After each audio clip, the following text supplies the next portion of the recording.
foto kayak gini. Ini menurut kalian bangunan apa ini? Dua ini.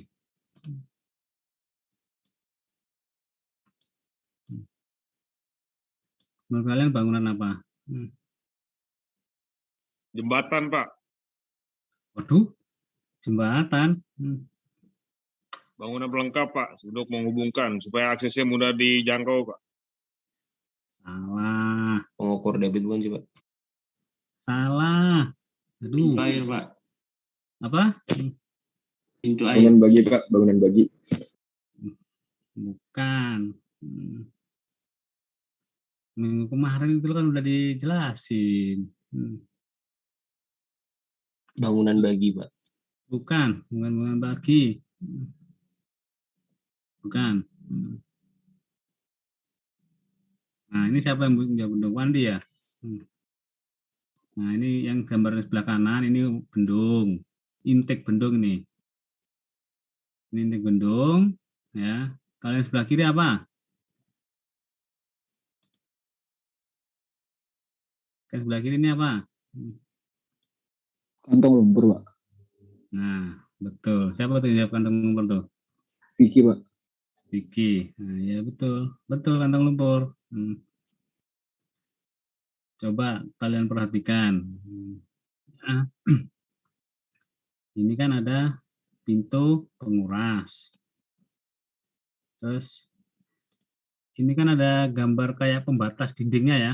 Kelihatan nggak? Ini kan ada dindingnya nih. Nih. Sekat. Kelihatan nggak? Kelihatan, Pak. Kelihatan ya kalau saya zoom. Nah, kan ada sekat-sekatnya kan? Ini toh. Nah, bandingkan sama gambar dari Pak James kemarin teknologinya.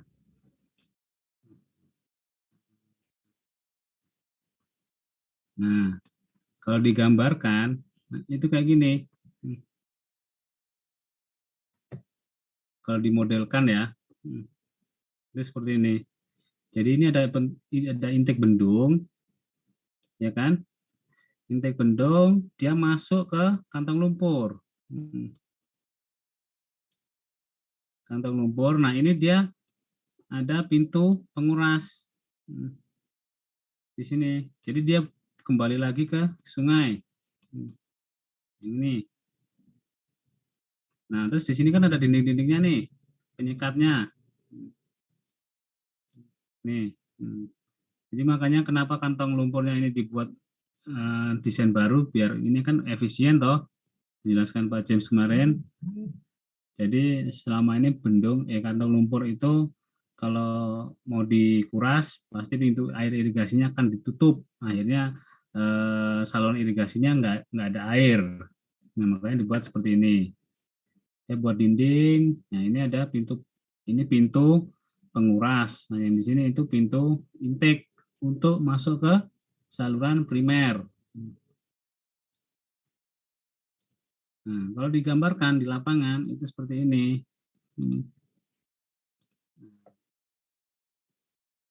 Ini. Jadi intake bendungnya masuknya dari sini. Ya. Terus dia ada percabangan. Yang pertama percabangan ke kiri, ini pintu penguras. Terus dia ada sekat-sekat dinding.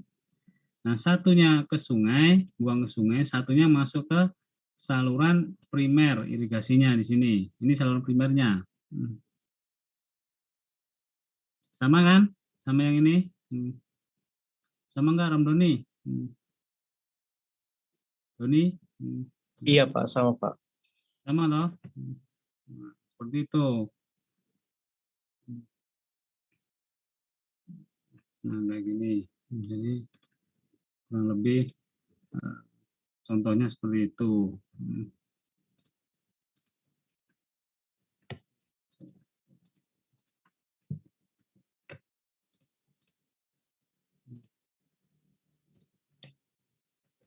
Nah, untuk bangunan utama itu ada jenis-jenis bangunan bendung tetap, bendung gerak, bendung karet, bendung saringan bawah, sama pompa untuk irigasi terutama ya. Nah, bangunan utama itu dibahas secara detail di buku kriteria perencanaan irigasi KP2. Semuanya lengkap, detail, mulai pengertian, metode pengerjaan, sampai hitungan secara hidroliknya maupun hidrologinya ada. Nah, bendung tetap contohnya seperti perbedaannya apa bendung tetap sama bendung karet.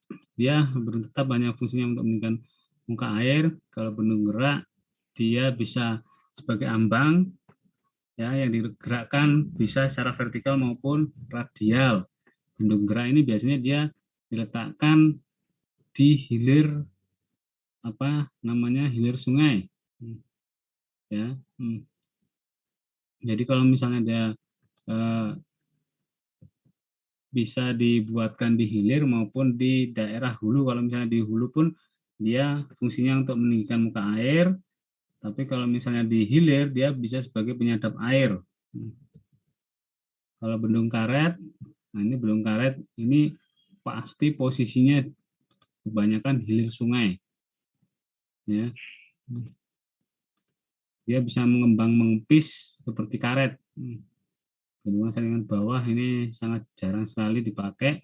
Kebanyakan kalau dipakai adalah pompa, bendung karet, sama bendung tetap. Nah, untuk bagian-bagian bangunan bendung atau bangunan utama itu ada bangunan bendung sendiri, ada bangunan pengambilan, ada bangunan pembilas atau penguras, ada perkuatan sungai, ada kantong lumpur, dan bangunan pelengkap. Nah, di sini desain dari gambar bangunan utama. Kalau ini adalah gambar denah ya. Ini kalian perhatikan bahwa di sini ada intake bendungnya sebelah mana ini? Kalau Alfian, di mana Alfian intake bendungnya? Kalau lihat gambar ini.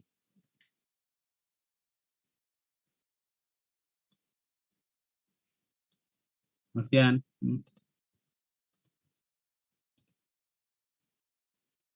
Tes. Udah kedengeran. Udah bisa, Pak. Ya, nah udah kedengeran. Apa, Pak? Tadi nanya. Intake bendungnya dia posisinya di mana? Kalau lihat gambar ini. Di ujung, Pak. Coba kamu coret deh. Waduh, gimana lagi caranya? Loh, nggak tahu caranya.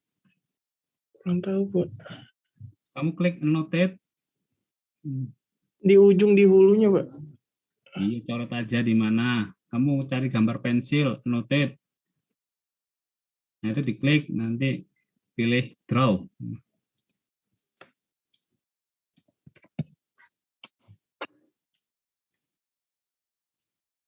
Di sini bukan, Pak?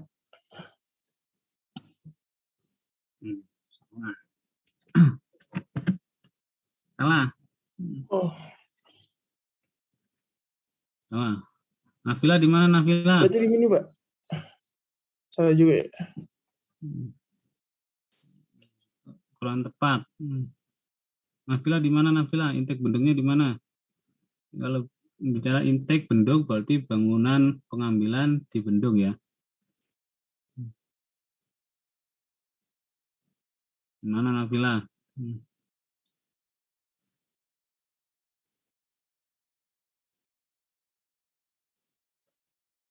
Ini bukan, Pak. Mana? Ini ada nggak Pak annotate saya, Pak? Ada muncul. Salah, di situ.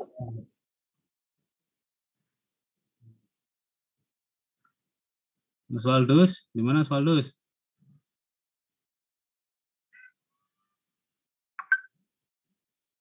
Coba. Di mana Mas Waldus? Intake bendungnya. Di sini bukan, Pak? Kalau itu gambar bendung.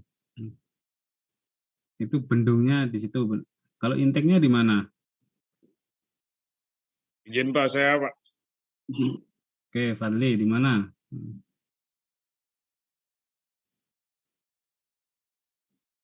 Situ Pak. Oke, benar. Satu. Cuma satu aja?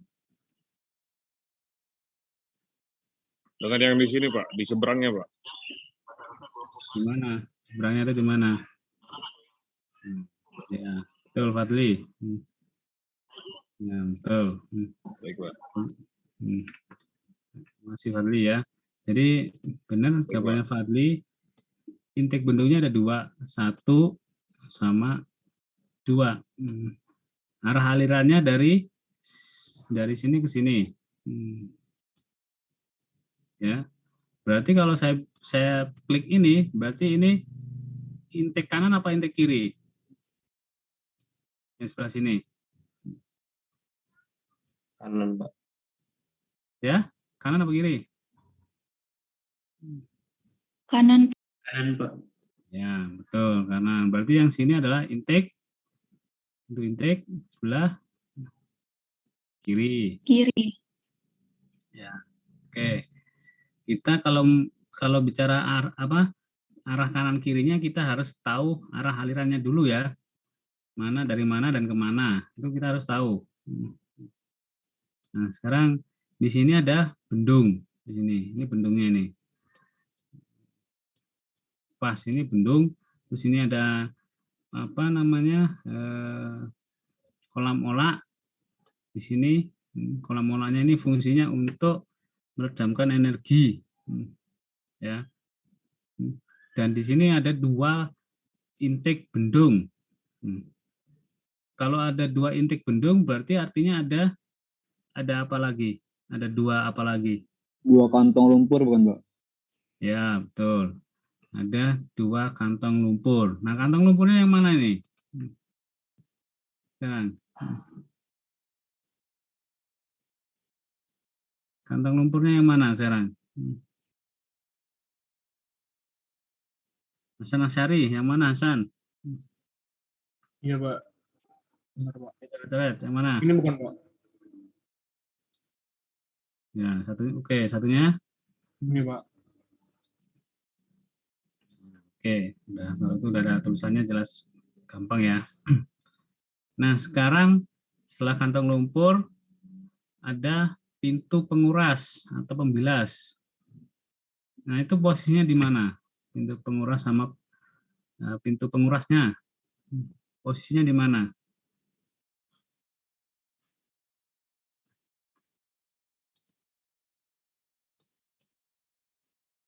Rasel.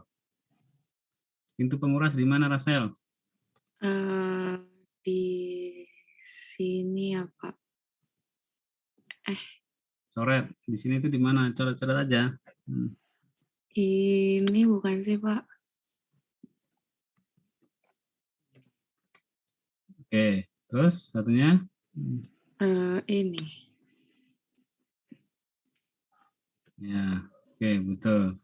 Jadi pintu penguras itu dia pasti posisinya akan membuang sedimen dan air itu akan kembali ke sungai. Ini ketika dibuka akan dia kembali ke sungai. Ini juga sama, ketika dibuka dia akan kembali ke sungai. Seperti itu. Ya. Nah, baru di sini ada intake saluran primer yang sini. Ini juga ada intake saluran primer. Kalau yang sebelah sini adalah saluran primer kanan, yang sini adalah saluran primer kiri. Jadi ada 2 saluran primernya, kiri dan kanan. Ya. Nah, baru nanti ada bangunan-bangunan perkuatan sungai. Perkuatan sungai itu bisa krip, bisa bronjong, ya, macam-macam, tergantung terkait dengan kondisi tanah di lokasi bendungnya atau lokasi sungainya. Bangunan pengambilan, jadi intake tuh, bangunan pengambilan tuh ada 2 ya. Intake bendung bisa, intake primer supaya bisa. Cuman kalau intake bendung berarti dia bangunan pengambilan di bendung. Kalau intake saluran primer berarti dia pengambilan di saluran. Tuh. Oke, sampai di sini paham nggak dari gambar ini? Pak, maaf Pak, kalau perkuatan sungai yang kayak gimana Pak? Kalau dari gambar ini. Nah, kalau dari gambar ini ya ini perkuatan sungainya ini nih. Ini ada dinding nih. Ini kalau gambar tampak atas seperti ini. Tapi kalau gambar tampak samping, dia berupa dinding. Dia bisa berupa krip atau bronjong. Ini bangunan perkuatan sungainya di sini nih. Yang ini. Sama yang ini ya. Jadi bisa berupa bronjong atau krip. Kalau bronjong tahu kan Yusuf? Enggak Pak, tahu Pak. Oh ya, krip itu menyerupai, hampir mirip kayak apa? Kayak tanggul kalau krip. Ya, kayak tanggul, cuman dia bisa dari pasangan batu, bisa dari pasangan beton. Oke, sampai sini ada yang tanyakan lagi? Karena kalau misalnya nggak ada bangunan perkuatan sungai di sini, nanti air sungai itu pasti akan menghantam kantong lumpur. Sini. Nah, ini membahayakan posisi bangunan dari kantong lumpur. Pasti akan menghantam dia, karena namanya air sungai kan tidak stabil ya. Apalagi pas setelah dia posisi mercu. Nah, itu pasti dia akan aliran airnya lebih deras. Nah, makanya ada kolam olah. Kolam olah ini untuk meredam energi dari aliran air sungainya. Oke ya, sampai sini paham ya? Paham, Jen? Oke. Nah, sekarang pertanyaan saya, bedanya dengan teknologi lumpur yang diceritakan Pak James kemarin, letaknya di mana?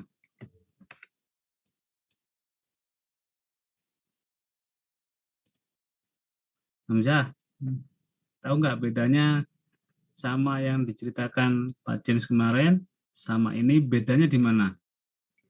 Atau menurut kamu sama? Beda Pak.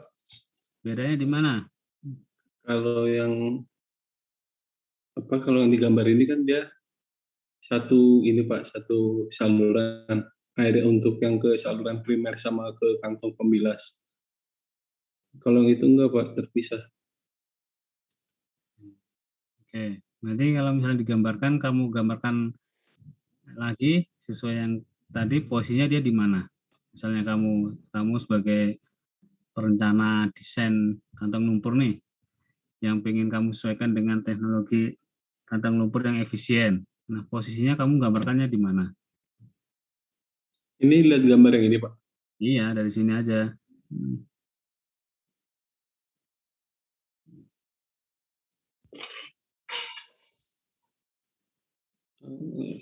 Bentar Pak.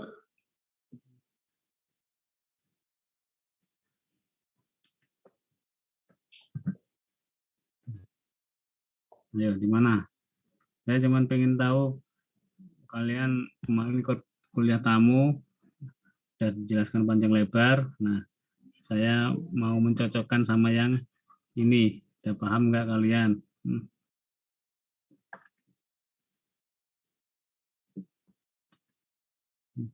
Karena ini ada kaitannya sama yang minggu lalu, ya kan?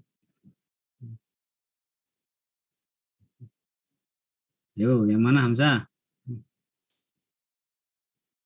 Bentar Pak. Posisi kantong lumpur kan Pak? Tadi kamu jelaskan bedanya di mana? Kalau yang yang dijelasin sama Pak James itu ada yang lewat bawah Pak. Ya udah, yang lewat bawah Alirannya. itu yang mana dia?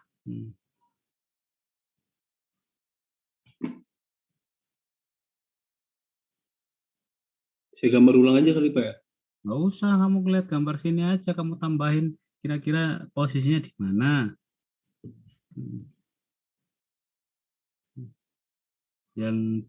Yang lewat aliran bawah itu di mana? Kamu tambahin aja di sini.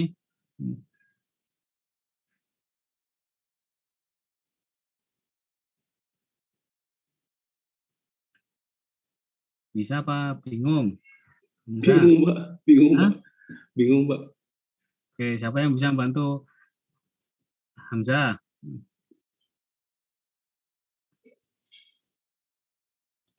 Ada yang bisa bantu Hamzah nggak?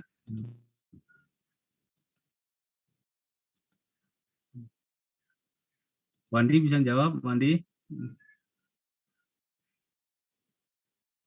Saya mau nyoba, Pak. Ya, posisinya dia di mana?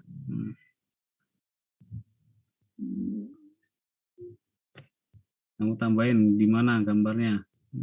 Vicky. Ini berarti dari gambar ini aja, Pak ya? Iya, dari gambar ini aja. Nah, yang kemarin saya pahamin sih, ya kan ini kan ada saluran nih Pak. Nah terus, misalkan ini kan cuma ini ada 2 saluran, ini 1. Misalkan dia ada lagi 1 di sini, ini pembaginya. Nah terus dia itu ada yang bercabang gitu Pak, ke kiri gitu ngebuangnya. Jadi ntar di sini ada pintu lagi tuh.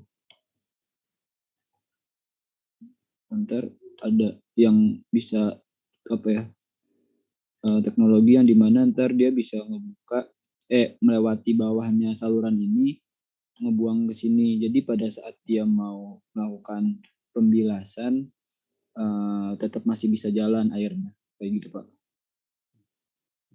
Oke, betul tuh Vicky. Ya, udah kamu saya kasih tambahan poin Vicky 10. Ya. Makasih Pak. Oke, mana? Tadi di absen ya. Vicky mana Vicky? 10 poin. Di sini ya. Biar kamu juga bisa lihat. Ya. Oke, mana tadi? Oke, benar ya Vicky tadi ya, bahwa kalau teknologi gantung lumpur yang efisien itu tinggal bikin pintu penguras yang baru untuk dan dasar elevasinya lebih rendah. Karena biar nanti ini air dan sedimen yang mengendap di bawah sini itu bisa langsung kebuang ke arah sungai. Baru kalau misalnya sedimentasi yang lebih besar, dia akan masuk ke sini. Kalau yang partikel lebih kecil, dia pasti akan masuk ke dalam sini, di sini. Seperti itu. Ya. Jadi nggak harus ditutup pintu intake primernya, baru yang ini dibuang sedimennya. Itu kalau yang digambar ini, yang murni ini ya, itu masih teknologi kantong lumpur yang lama, belum efisien. Kenapa? Nah itu kalau misalnya mau membuang lumpur, berarti pintu intake primer yang ke saluran irigasi itu harus ditutup. Itu harus ditutup dulu, jadi nggak efisien kan, tidak secara terus-menerus air mengalir ke saluran primer. Seperti itu. Makanya dia dibuatkan pintu penguras sebelah sini dan levelnya, elevasinya itu lebih rendah. Lebih rendah dari yang pada yang di sini.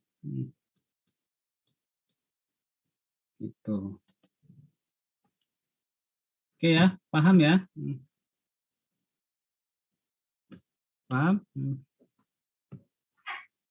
Paham Pak. Yang paham Vicky doang nih, yang lain? Ya Pak, paham Pak.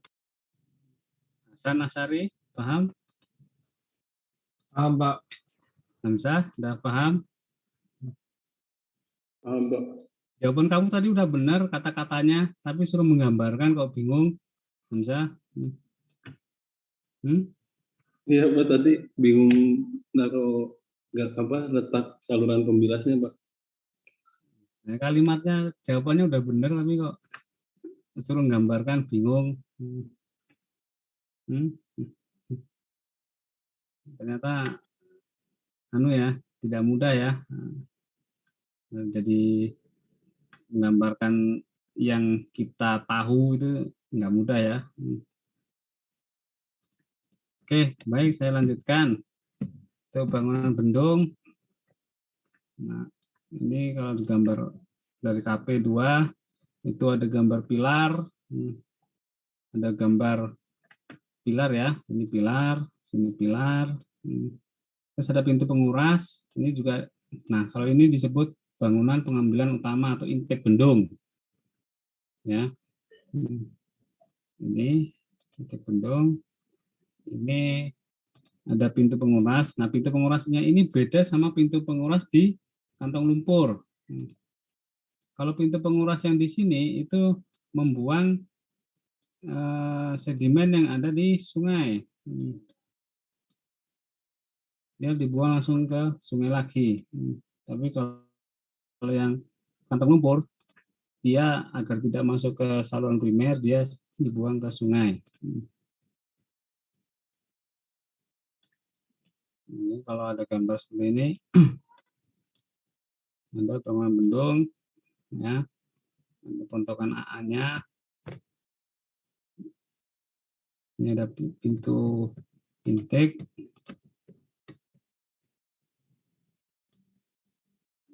nah, seperti ini kurang lebih kayak tadi, ya, ada pintu pembilas di sini, ini intake bendungnya ya, posisi ini.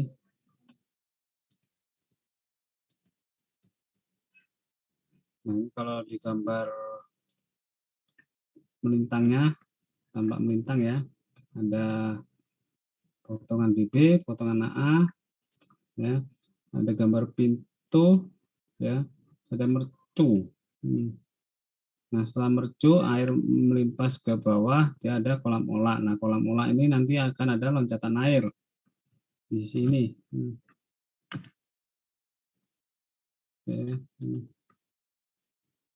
Kantong lumpur nggak perlu saya panjang lebar, kemarin udah saya jelasin.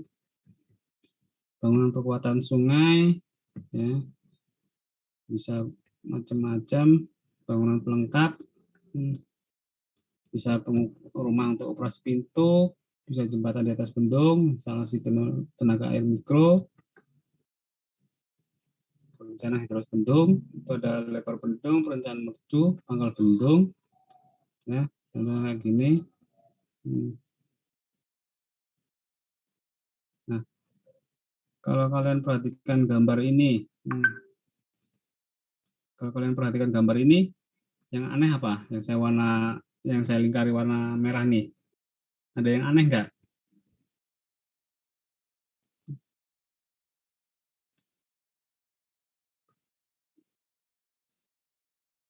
Raihan.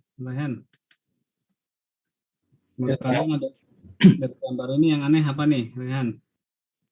Pak, Menurut kamu ada yang aneh nggak dari gambar yang saya lingkari warna merah nih?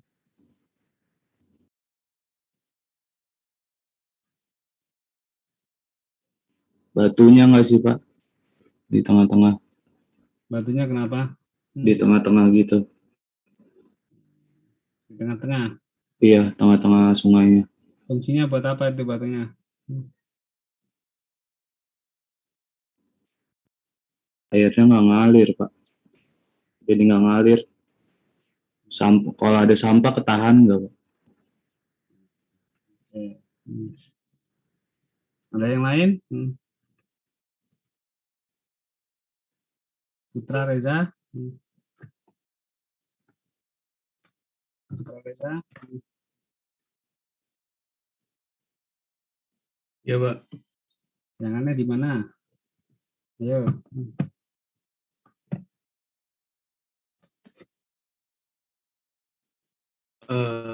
itu pintunya nggak di tengah, Pak. Pintunya nggak ada yang tengah. Kalau bendung rata-rata pintunya emang di samping.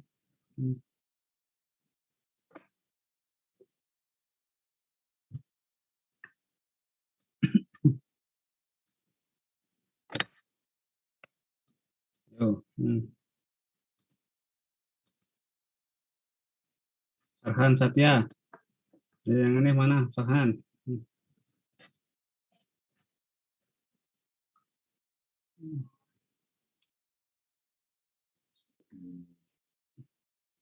Apanya yang aneh, Farhan?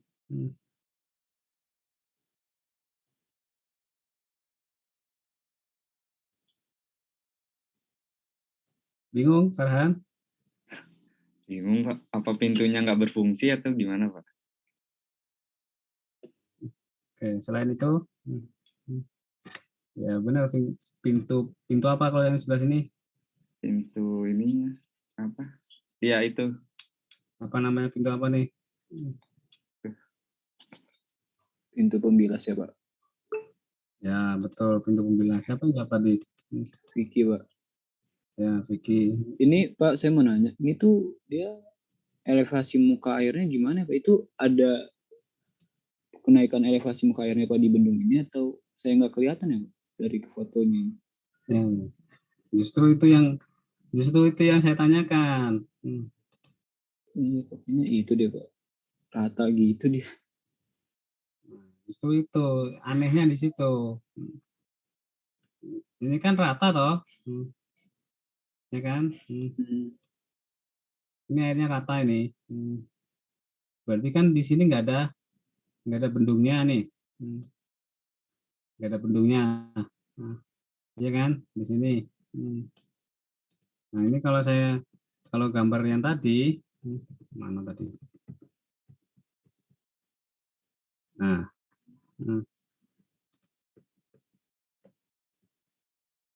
di sini kan ada mercu kan, mercu nih sini. Artinya kan untuk membendung air itu kan harus ada mercu kan? Ya. Iya Pak. Harus ada bendung. Nah kalau di gambar yang tadi itu nggak ada ininya. Nggak ada mercunya ya Pak. Nggak ada mercunya.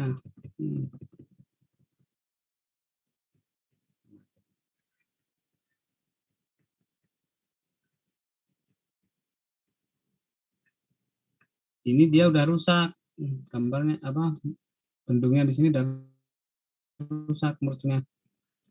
Jadi kalau misalnya ada pintu penguras ataupun pintu intake bendung, ini pintu intake-nya nggak kelihatan ya di sisi ini ya, itu air nggak akan masuk ke sini kecuali kalau misalnya di sini mau dikasih pasir, karung pasir gitu ya, untuk membendung air, tapi ini nggak akan permanen karena itu solusi sementara. Kalau misalnya banjir gede, ya pasirnya akan hanyut. Seperti itu.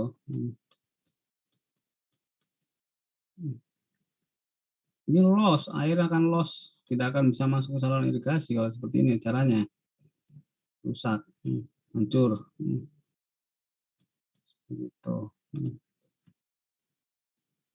Nah, kalau yang ini kan beda nih. Kalau yang gambar bawah kan beda nih. Ya kan? Ini ada beda tinggi. Nah, ini anjlok airnya ke bawah sini, nggak kelihatan nih. Ini ada bendungnya nih. Sini. Itu. Oke ya.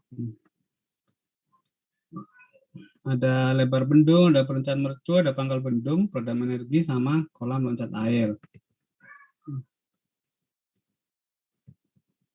Untuk lebar bendung, ya idealnya itu adalah 1,2 dikalikan lebar sungai. Ini ya, prinsipnya ini 1,2 dikalikan lebar sungai. Jadi kalau misalnya lebar sungainya 1 meter, berarti untuk perencanaan lebar bendung itu harus 1,2 meter. Idealnya seperti itu. Ya.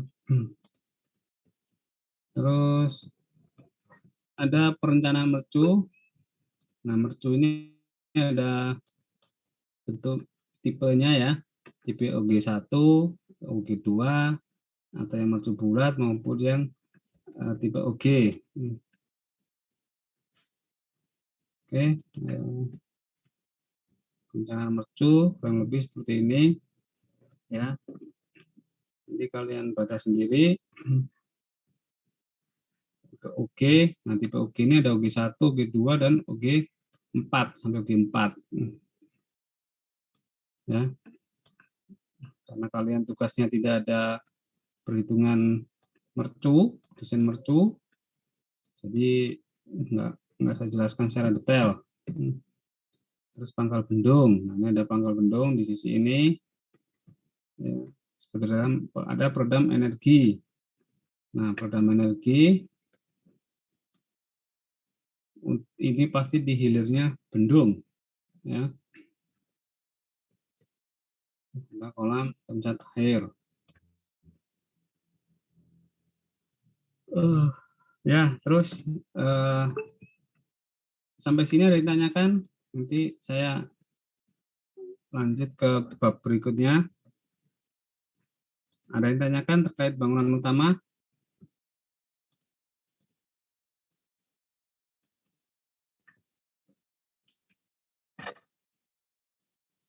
Ada yang ditanyakan? Bangunan utama.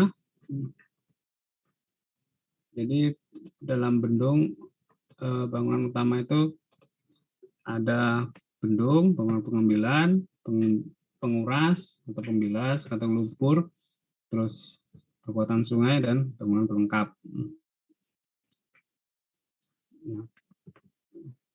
Kalau nggak ada pertanyaan, saya lanjutkan ke yang berikutnya. Kayaknya udah lemes nih kalian nih.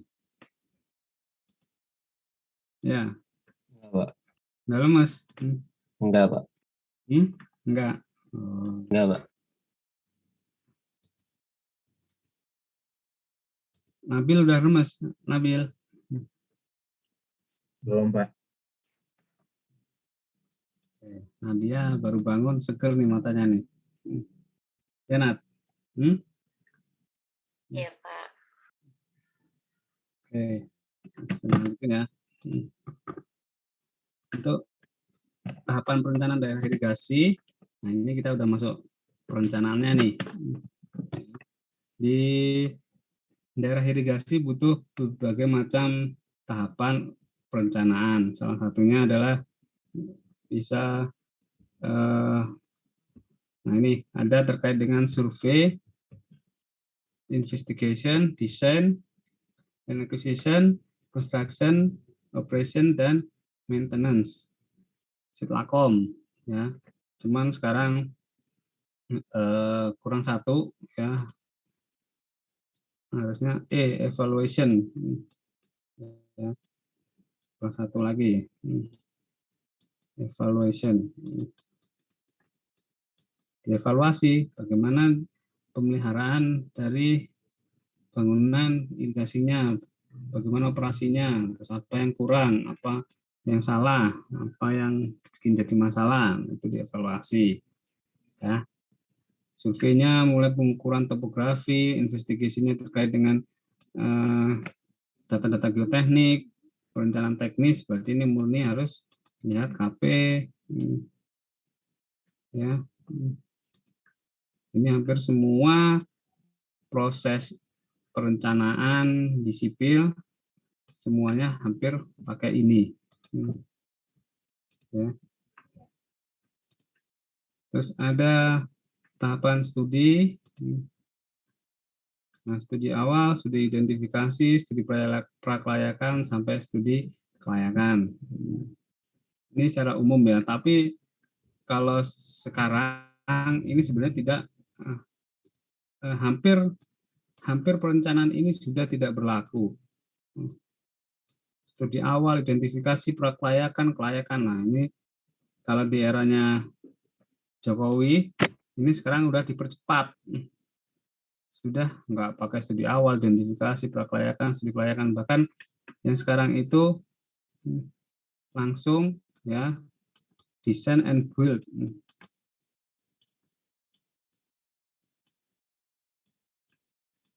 Jadi langsung tahap desain itu langsung DED, terus langsung bangun.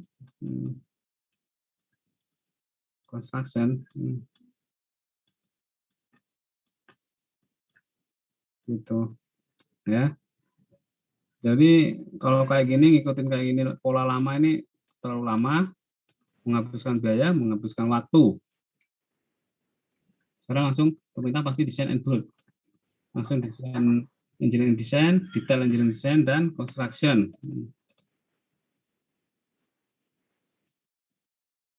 Saya langsung aja.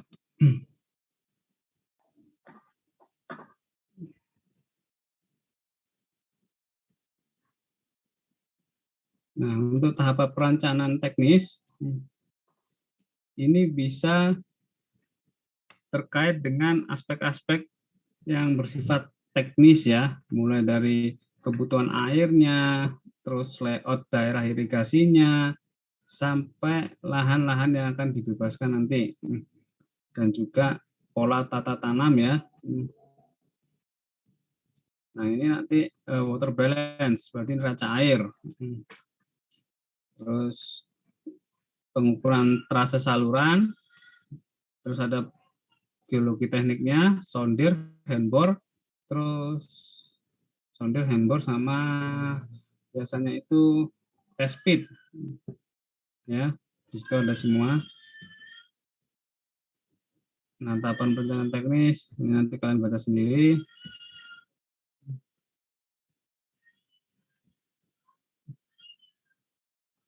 Nah, ini ada terkait data-data yang terkait ya.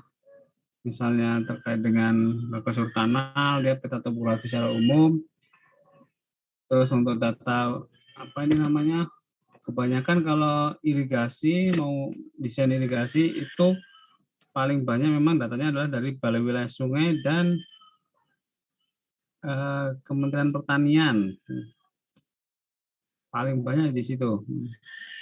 Kalau data topografi ini secara umum aja nggak dipakai, paling dia pakai pengukuran topografi secara garis-tris, desain ngukur sendiri di lapangan.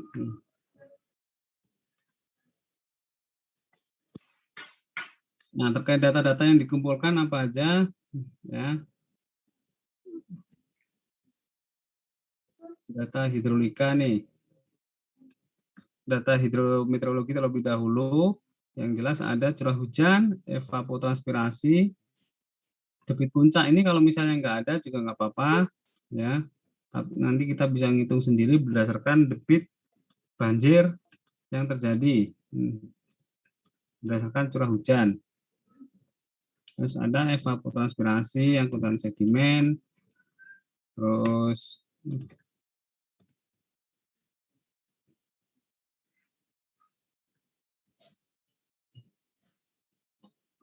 nah, untuk curah hujan yang digunakan adalah curah hujan efektif. Curah hujan efektif itu adalah curah hujan yang terjadi yang benar-benar dimanfaatkan atau diandalkan kebutuhannya atau ketersediaannya buat kebutuhan tanaman ataupun pola tanamnya. Ya, nah ini sangat penting curah hujan efektif ya dipakai untuk kebutuhan air irigasi. Nanti di tugas kalian ada bagaimana berapa curah hujan efektifnya dan bagaimana cara menghitung kebutuhan air irigasi. Nah, curah hujan yang lebih dipakai untuk menghitung kebutuhan pembuangan atau saluran pembuangnya.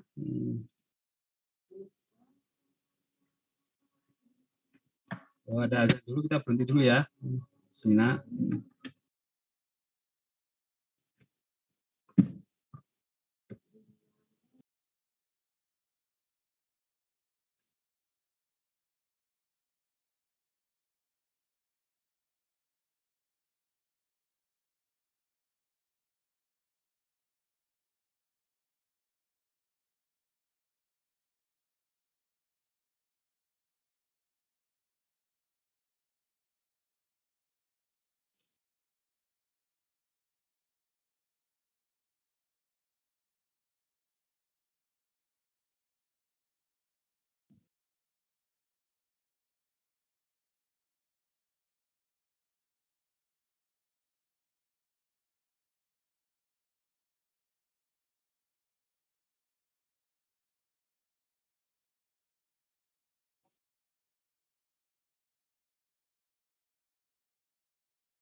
Oke, baik, lanjut lagi ya. Ya, curah hujan yang tadi curah hujan efektif ya, dia berfungsi untuk menghitung kebutuhan air irigasi. Jadi ketersediaan air ya, yang penting dia ketersediaan air dalam suatu sungai itu berapa. Nah, itu nanti menjadi salah satu acuan untuk menghitung kebutuhan air irigasi. Nah, selanjutnya evapotranspirasi.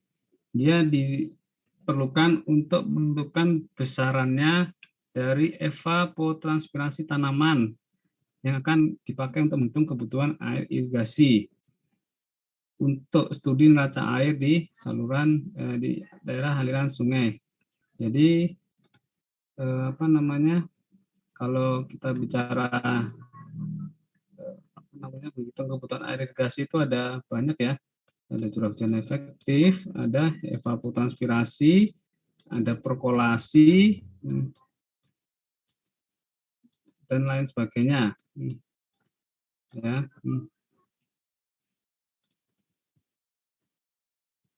Nah, untuk data-data iklim yang diperlukan adalah curah hujan harian atau temperatur, sinar penyinaran matahari, kecepatan angin, evaporasi, ya.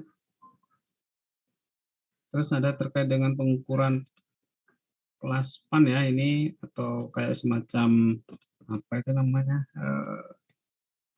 tampungan air tapi dari plat besi. Nah, itu ditaruh di ruang terbuka dan itu dia terjadi penguapan ya, evaporasi. Nah, airnya pasti akan berkurang karena adanya penguapan dari sinar matahari. Terus selanjutnya ada debit banjir rencana. Itu bisa kita hitung berdasarkan curah hujan yang terjadi, minimal ada 10 tahun data ya, atau bahkan bisa 20 tahun lebih baik. Semakin banyak data hujannya, semakin baik dalam analisa debit banjirnya nanti. Terus debit andalan juga, ini juga dipakai untuk perhitungan ketersediaan air.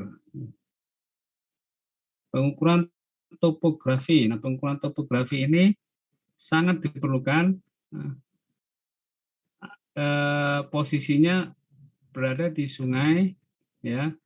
Dia benar-benar harus mengetahui dan secara detail hasil beberapa potongan melintang, cross sectionnya berapa meter dari hasil pengukuran. Misal kalau ada sungai sepanjang 2 kilo, misal ya, ada sungai panjangnya 2 kilo. Nah, kita harus tahu nih per cross sectionnya.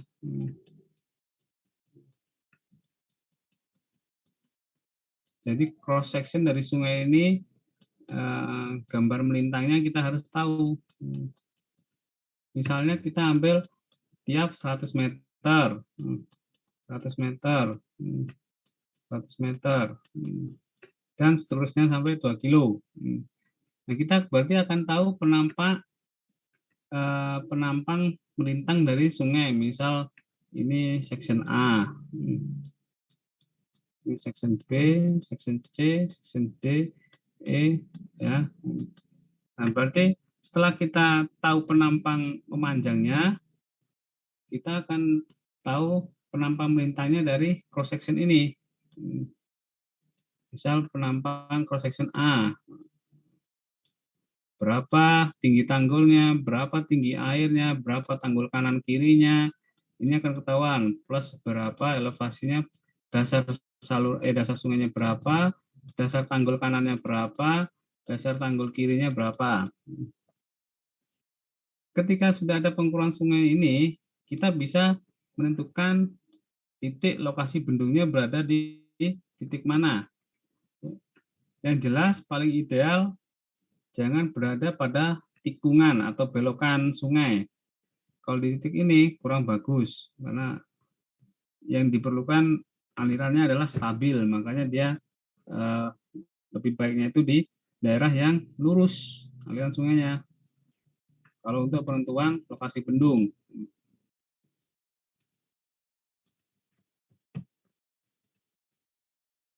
Nah, contoh pengukuran sungai ya. Kalau di dalam skala peta dia harus 1:2000.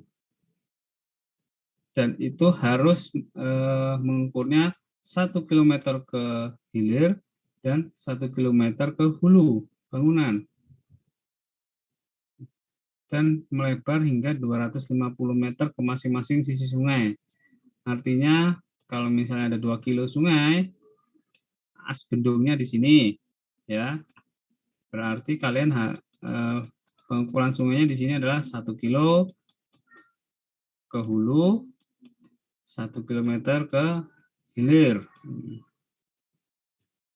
Misalnya ini alirannya dari sini ke sini ya. Hilir. Seperti ini. Nah, ditambahkan lagi sisi kanan kirinya sungai 250 meter. Ya, kurang lebih sekitar sini misalnya. Nah, itu untuk mengetahui as bendung. Ya. Seperti itu. Nah, potongan memanjang sungai, nah kayak tadi potongan memanjang sungai dia bisa 50 meter. Kalau 100 meter terlalu panjang ya. Lebih detail lagi kalau 25 meter itu sangat detail. Cuman kalau mengukur 2/25 meter, cross sectionnya pasti akan kelamaan. Harus dibuat per 50 meter potongan melintangnya atau cross section.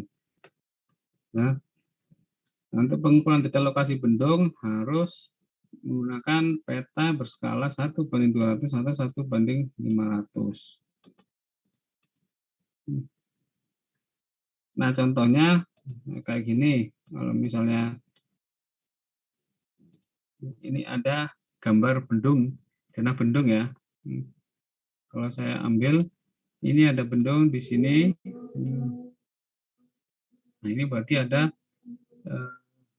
saluran irigasinya di ini intake bendungnya. Ya, ini intake bendung, terus ini ada bangunan penguras kantong lumpur, terus dia bangunan penguras, dia buang air, buang sedimen ke sungai lagi. Terus dia akan membawa kantong lumpur terus. Nah, di sini membuang sungai lagi, ini intake-nya di sini. Intake primer. Ya.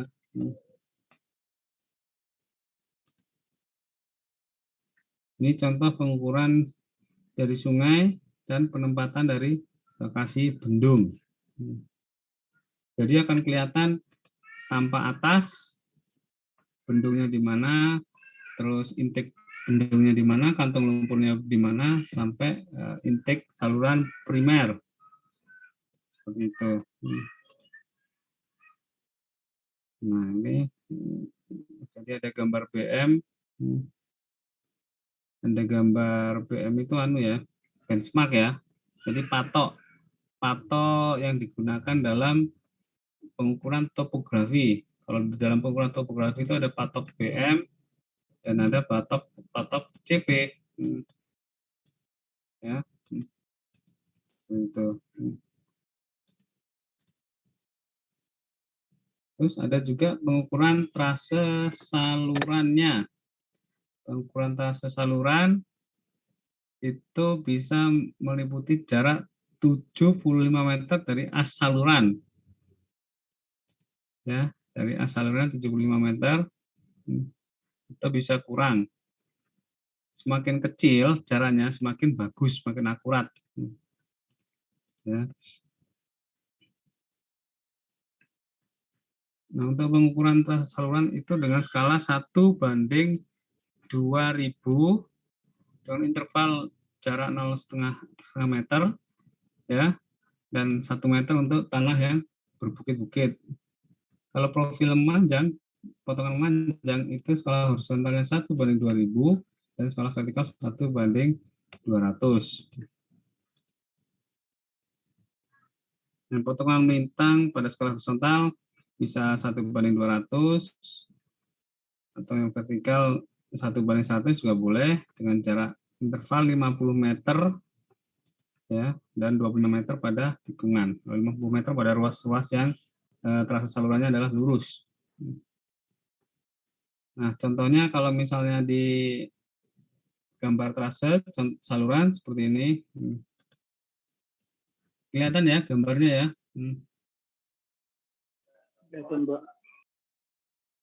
Nah, ini ada gambar warna-warni ini. Kalau kalian lihat ini peta apa nih namanya nih?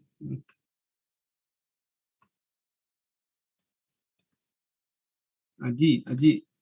Peta apa nih menurut kamu di Aji? Ya, Pak. Peta apa nih Haji menurut kamu Ji?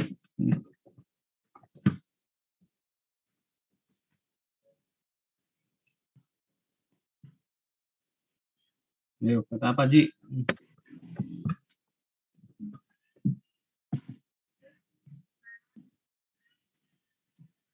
Apa Ji?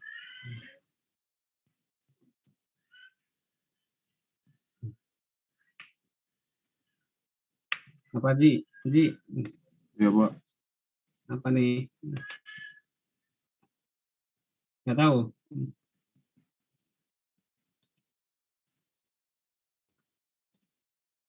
Apa Ji? Haji? Kamu dulu kemana Ji? Kok nggak ikut UAS Ji?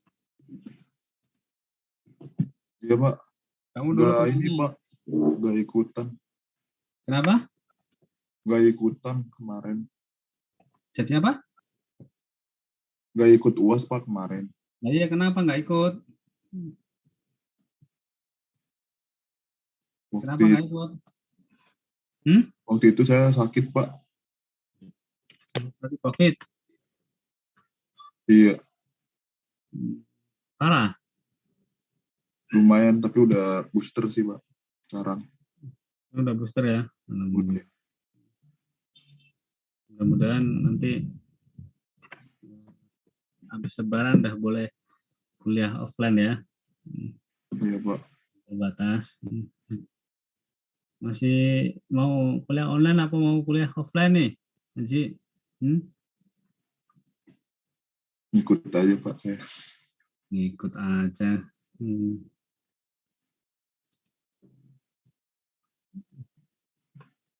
Kalau Marcel mau ikut kuliah online apa offline nih, Marcel? Offline pastinya, Pak. Apa? Offline, Pak. Offline.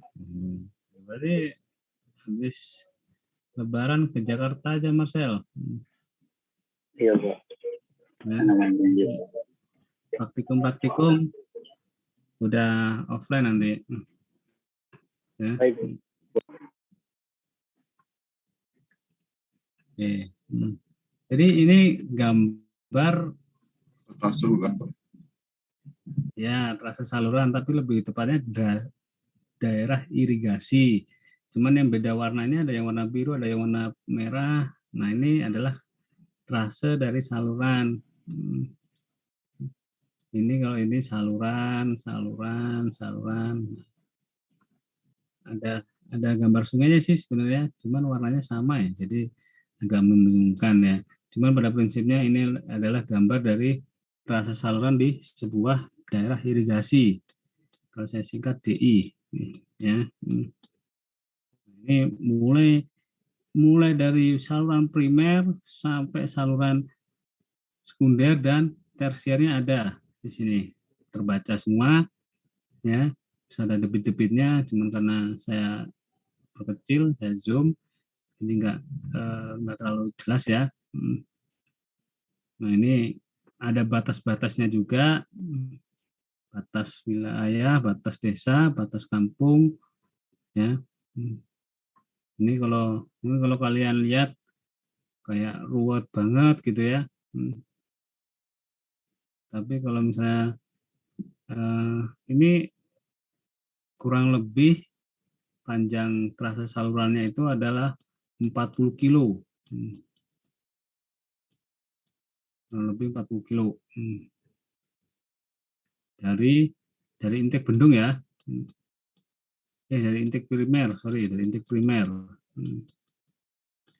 Intake primer itu kurang lebih panjang salurnya adalah 40 kilo.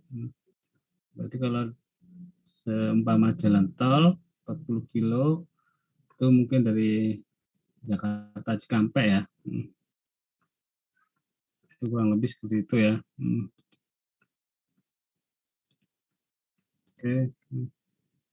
Oke, baik, sampai sini ada yang ditanyakan nggak?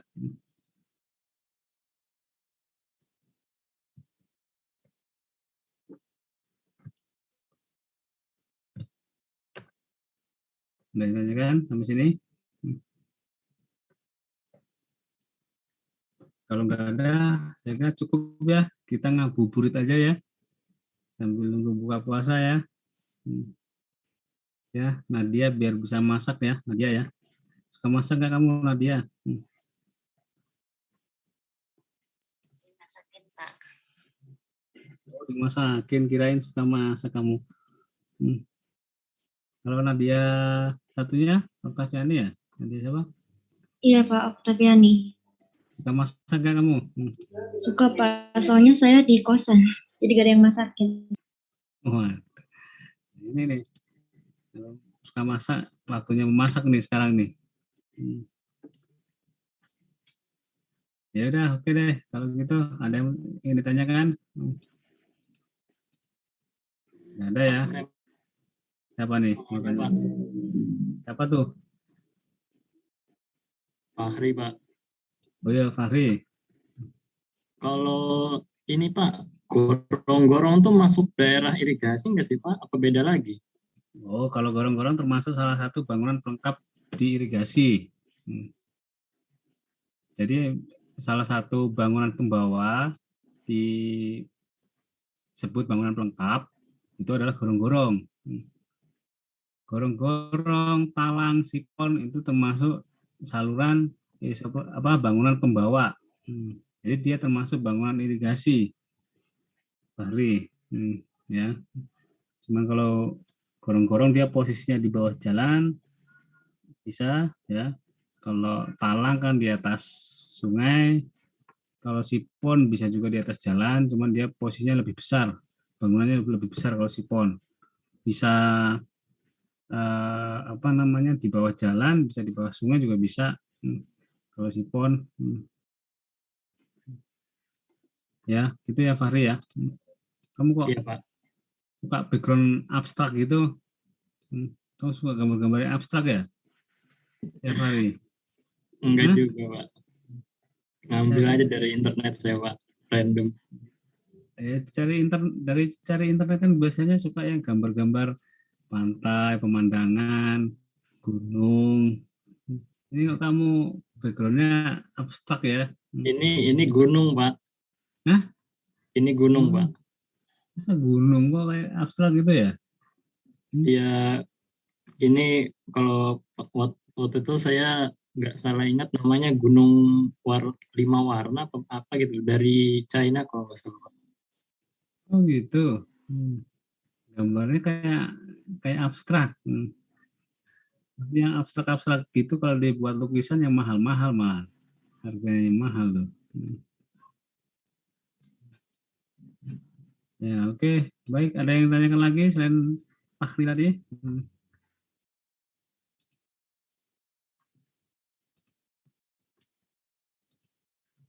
Nggak ada? Udah. Oke, baik. Kalau nggak ada, saya akhiri. Terima kasih ya.